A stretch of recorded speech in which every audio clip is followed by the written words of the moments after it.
আসসালামু আলাইকুম। আশা করি আল্লাহ তাআলা অশেষ রহমতে সকলে ভালো আছেন। যে অনেক সময় দেখা যায় যে মুসলমানি করার সময় ছেলেদের পেনিস কাটার পর অনেক ব্লিডিং হয়, সেটা রক্তপাত বন্ধ হতে চায় না। এই রোগের নাম কিন্তু অনেকেই জানতে পারেন, হেমোফিলিয়া।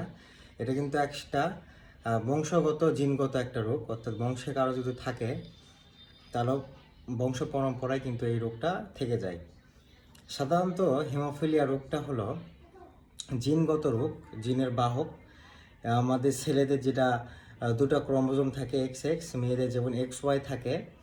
সাধারণত হেমোফিলিয়া বেশিরভাগ হেমোফিলিয়া অলমোস্ট ছেলেদেরই বেশি হয়, আর মেয়েরা এটা বাহক বাহক হিসেবে থাকে এবং বংশ পরম্পরায় ছেলেদের এটা কিন্তু ডিজিজ হয়, হেমোফিলিয়া হয়। হেমোফিলিয়া ABC আছে, যে ফ্যাক্টর 8, এটা haemophilia A, factor 9 haemophilia B, এবং C হলো ফ্যাক্টর 11-এর অভাবে এই হেমোফিলিয়া ABC এটা রোগটা হয়।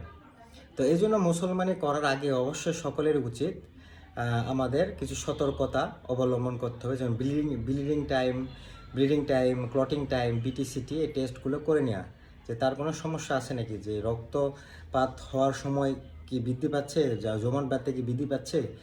এই হিসাবে আমরা প্রাথমিক পর্যায়ে জানতে পারবো যে তার কোনো হেমোফিলিয়া রিলেটেড বা রক্ত রিলেটেড কোনো সমস্যা আছে কি নাই। শুধু মুসলমানই না, অনেকেরই হইতে পারে যে একটু কাইটে গেল যে ব্লিডিং হচ্ছে বাট বন্ধ হচ্ছে না, বা নাক দিয়ে রক্ত পড়তেছে, বা আদার্স কোথাও যে রক্ত পড়তেছে, ব্লিডিং বন্ধ হচ্ছে, রক্ত বন্ধ হচ্ছে না। এটা one of the sign almost, এটা হলো হিমোফিলিয়া।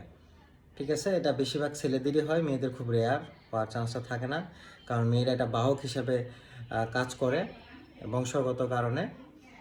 এটা জিনগত একটা রোগ।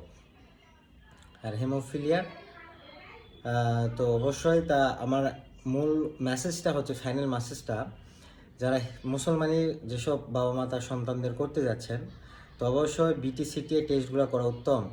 তো বলা যায়, আমরা তো জানি না যে আপনাদের কারো কি হেমোফিলিয়া আছে নাকি, এই রোগটা আছে নাকি। তো অবশ্যই সকলকে সাজেস্ট করব, অবশ্যই রিকোয়েস্ট করব, কারো মুসলমানি করার আগে অবশ্যই এগুলো টেস্ট করে মুসলমানি করানো।